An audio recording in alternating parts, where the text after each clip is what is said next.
Hey guys, this is Piyal the test master. আরেকটি নতুন ভিডিওতে আপনাদের স্বাগতম। আজকের ভিডিওতে দেখাবো রুই মাছের রেসিপি। আমি আজকে রুই মাছটা রান্না করব আলু আর ফুলকপি দিয়ে। আলু আর ফুলকপি দিয়ে আজকের আমাদের রুই মাছের রেসিপিটা হবে। আপনাদের কাছ থেকে ইউটিউবে এবং আমার ফেসবুক পেজে অনেক ভালো সাড়া পাচ্ছি। ধন্যবাদ আপনাদের সবাইকে, যারা আমার দর্শকরা আছেন। আপনারা সবসময় আমার পাশে থাকবেন। চলুন দেরি না করে ভিডিও শুরু করি। প্রথমে রুই মাছটা কেটে খুব ভালো করে ধুয়ে নিয়েছি। এরপর দিয়ে দিচ্ছি হলুদ, লবণ, মরিচের গুঁড়ো, ভালো করে মেখে নিচ্ছি। কড়াইয়ে দিয়ে দিচ্ছি তেল একটু করে দিয়ে দিচ্ছি লবণ, যাতে মাছের আশপাশটা ভাজার সময় লেগে না যায় এবং খুব সহজে মাছটা তোলা যায়। মাছগুলো 3 থেকে 5 মিনিট পর্যন্ত ভেজে নিতে হবে। যদি চুলোর আঁচ বেশি হয় তাহলে 2 থেকে 3 মিনিট ভাজবেন। একে একে সব মাছ ভেজে নেব, যে মাছগুলোতে লবণ, হলুদ, মরিচ মেখে রেখেছিলাম। আপনারা চাইলে হালকা করেও ভেজে নিতে পারেন। মাছ ভাজতে ভাজতে এবার পেঁয়াজ কেটে নিচ্ছি, টমেটো কুচি করে নিয়েছি, আর ফুলকপিটা হাত দিয়ে ছোট ছোট করে ফুলগুলো ভেঙে নিয়েছি। পেঁয়াজ কুচি করে নিয়েছি। এবার কোনা করে কাঁচা লঙ্কা কেটে নিচ্ছি।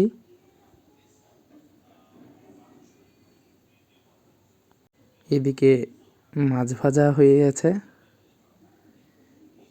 এবার মাছগুলো তোলার পালা। ভাজা হয়ে যাওয়া মাছগুলো তুলে নিচ্ছি। তুলে লেজ আর মাথাটা ভাজতে দেব। এবার অন্য চুলায় বসিয়ে দিয়েছি ফুলকপি থেকে হাত দিয়ে ভাঙা বড় বড় করে নেওয়া ফুলগুলো।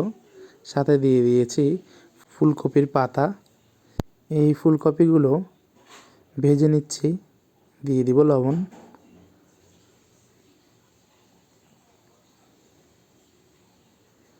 এবার এগুলো তুলে নিব, কারণ ফুলকপিগুলো ঝোলের সাথে ভালো করে সেদ্ধ হয়ে যাবে।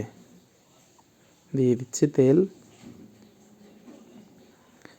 লম্বা করে কেটে নেওয়া আলুগুলো দিয়ে দিচ্ছি ভাজার জন্য।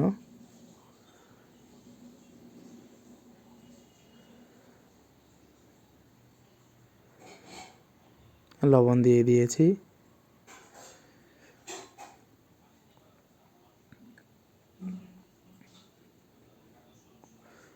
এবার দিব হলুদের গুঁড়ো অল্প পরিমাণে, শুধু আলুটা ভাজার জন্য। আলু ভাজা হয়ে গেলে তেলটা ঝেড়ে আলুটা তুলে নিব।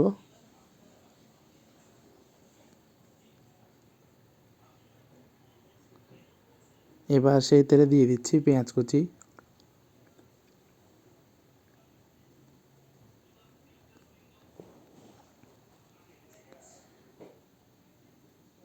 পেঁয়াজটা একটু ভেজে নিচ্ছি। এবার দিয়ে দিয়েছি কাঁচামরিচ আর কুচি করে নেওয়া টমেটো। এবার দিয়ে দিচ্ছি হলুদের গুঁড়ো, মরিচের গুঁড়ো, পরিমাণ মতো লবণ, আপনারা আপনাদের স্বাদ মতো দিতে পারেন, জিরে গুঁড়ো, ধনিয়া গুঁড়ো। মশলাগুলোকে খুব ভালোভাবে পেঁয়াজ কুচি, টমেটো ও কাঁচামরিচের সাথে মিশিয়ে নিচ্ছি। এবার দিয়ে দিচ্ছি অল্প একটু জল।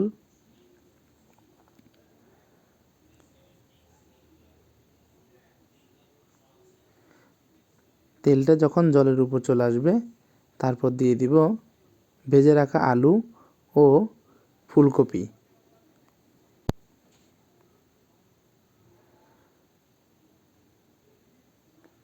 গ্রেভিটার সাথে এগুলো খুব ভালো করে মিশিয়ে নিচ্ছি, যাতে আলু এবং ফুলকপিতে খুব ভালো করে মশলাটা মিশে যায়।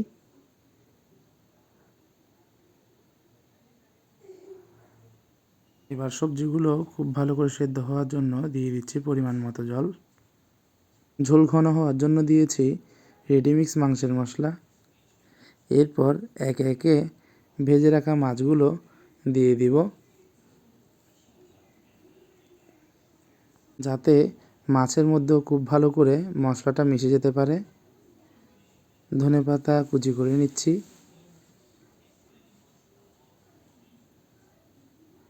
এবার দিয়ে দিব ধনেপাতা, যাতে রান্নার স্বাদ খুবই ভালো হয় আর তরকারি থেকে স্মেলটা ভালো আসে। আমাদের রান্না কমপ্লিট। এবার টেস্ট করার পালা। নিয়েছে ভাত, সাথে মাছ, বাঁধাকপি ও ছোটো মাছের তরকারি। বন্ধুরা, আমার ভিডিওগুলো ভালো লেগে থাকলে অবশ্যই লাইক করবেন, কমেন্ট করবেন, শেয়ার করবেন আর আমার ইউটিউব চ্যানেলে একটা সাবস্ক্রাইব করবেন। দেখা হবে নেক্সট ভিডিওতে। এটাই আজকের মেনু।